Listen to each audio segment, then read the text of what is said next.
Are you tired of hunting for the signature settings in Zoho Mail? Learn exactly where to click to add your signature in under 30 seconds.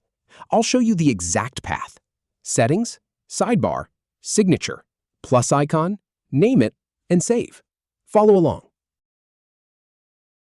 Start by clicking the Settings icon in the upper right corner of your Zoho Mail screen.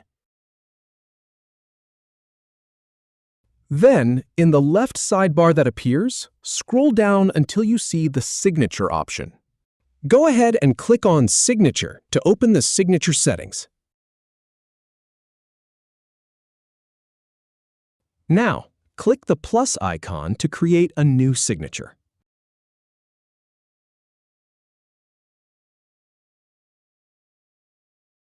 Type in a name for your signature so you can easily identify it later.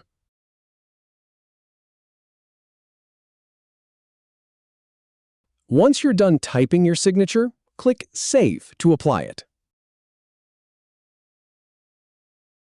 If you have any feedback or if any info is inaccurate, please leave a comment below. We'll do our best to answer or redo the video if needed. Thanks for watching.